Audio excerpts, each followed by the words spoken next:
Back in the locker room with our special guest, Myron Cope. This segment brought to you by Sprint. Myron, so many characters over the years that had played for the Pittsburgh Steelers. Give me a couple of the most unique, interesting guys you've had the pleasure of socializing with. You keep hitting me with questions I hadn't thought about, but of course I go way back. Right. This is when I was a writer to Bobby Lane days. He's in the Hall of Fame, the great quarterback who was known for enjoying the nightlife. And, you know, I used to loaf in the same bar where the Steelers loafed in those days. What was that like, being in the same bar as the guys and the night before games, from what I understand sometimes? That's unbelievable to me. Goodness. The night before. Well, the Steelers had a quarterback with a terrific arm named Ed Brown, see? And they were having one of their unusual years in that they were doing well. and it was late in the season, and they're going to play the Giants in a polo grounds in New York. And for goodness sake, you know, if they could win this game, you know, it's big. So Wednesday night, I come into the place, Dante's Restaurant in Brentwood, see? And the owner, he and his brother owned it, Dante and Bruno Sartorio, good pals of mine, and all the Steelers in those days loafed in there. And he says to me, "Bad news." I says, "What's wrong?" He says, "Brownie went on the wagon." Ed Brown, the quarterback. He's getting up for the big game, and he went on the wagon. I says, "Oh, Lord." So Brownie comes out on Sunday, and he can hit the side of a barn, and it's terrible. But anyways, indeed, he went on the wagon, and I was a writer in those days, so I wrote a magazine piece about it that came out at the start of training camp the next year. It was called The Gas House Gang. And, you know, Brownie was the kind of guy, you know, they had a jukebox in those days. You put money in it, and he loved Stan Kenton, who had a great jazz orchestra, you see. And how did I get on this? You were talking about interesting characters. So anyways, but Brownie, you know, he would sit there at the bar with a what do you call it, a black Russian. He was a quiet guy, you know, and he'd sip his black Russian and wouldn't bother nobody. But, you know, he went on a wagon, and he was terrible. So my story comes out, and I told these guys, I'm going to write a story about how you trained for the big game against Green Bay. They said, "Fine, we never get any big ink, Cope."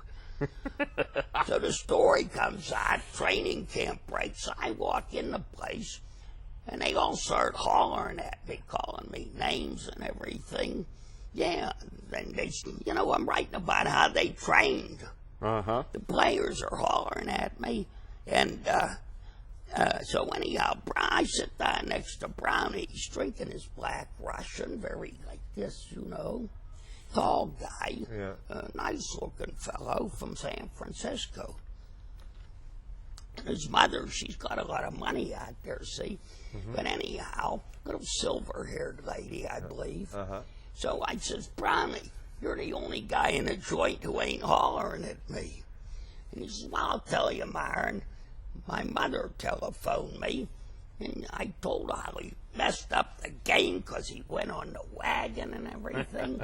He says, "My mother called me from San Francisco, and she told me she read your story. And when she was finished reading it, she was mad as can be, very angry. And then she told him, then she read it a second time, and she said, 'That's my Brownie.'" No, but Bobby Lane, he was a character. Yeah. He was wonderful. He hated the press. Did he really? Oh, yes. But he'd be sitting in the dining room. I'd be at the end of the bar, see, and he'd be with his bodyguards like Ernie Stoddard, these big guys, see. Because people were always bothering him if they lost bets on the game. So he'd say, "Hey, Cope." "What's up, Blaine?" I'd walk over, and he'd start calling me all kinds of names. He'd say, "You reporters are the same, think and all the first names and that. Right. I'd say, okay, and I'd go back to the bar, and then yell, hey, Cope, when I'd come over. He'd say, but you're an exception, you're okay. I says, thank you. And I'd get this from him once a week. Uh-huh. He was... Different sort of guy. Great quarterback. Great quarterback. Great clutch player. Invented the 2-minute drill. Bobby Lane invented the 2-minute drill. He and his coach, Buddy Parker. I didn't know that. Now, that's a little bit of piece of NFL history that I was not It's true. familiar with. It's true. He'd run that clock down right to the end and throw the touchdown pass. Huh.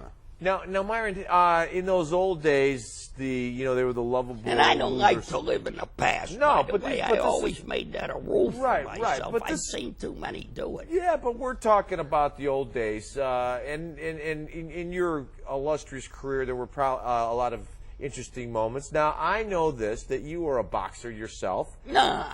Weren't you a fighter? Sort of, kind of? Jack Fleming created that Okay. myth. But you 'Cause- did fight Norman Mailer, yes? No, I was going to. We were climbing down a table. Yeah, what happened? Tell us that. That's a great story. The famous novelist. Yeah, that's Yes. right, the famous novelist. Now, what happened? How did you guys almost come to blows? Well, Muhammad Ali was going to fight the rematch against Sonny Liston, from whom he'd won the heavyweight championship. And it was originally going to be in Boston, but Ali got sick or something, so they moved it to, of all places, Poland Springs, Maine.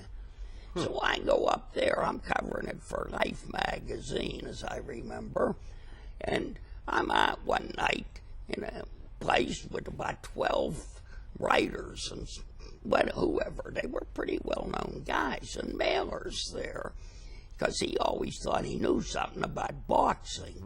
And he's holding forth down the end of the table, and I'm at the other end, and he keeps talking like he knows something about boxing. And I had boxed, though.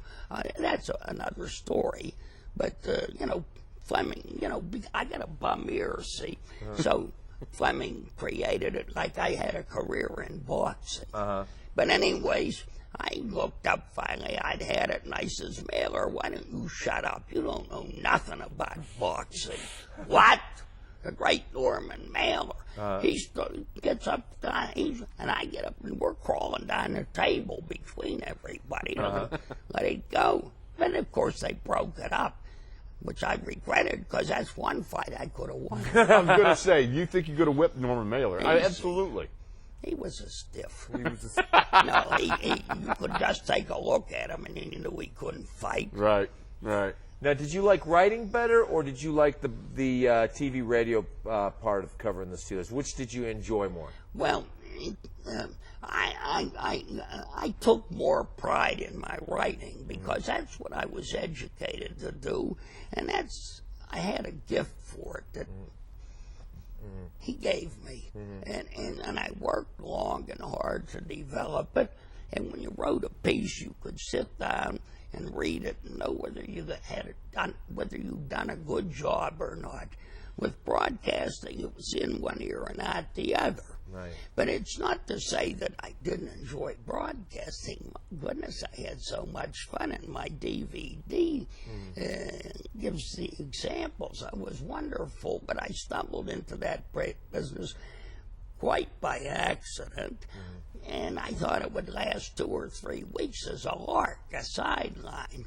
And I hadn't been invited to do, but gosh, I was 35 years in a Steeler booth, which is easily an NFL record. Wow. But I loved it. But I'm just telling you, I really was a little bit more proud of what I did in writing. And well, we're going to take a be break. honest. When we come back, I know you've written 5 books, countless articles. I want to hear about some of the great athletes that you've interviewed. We're going to take a break. We'll be back with Myron Cope right here in the locker room.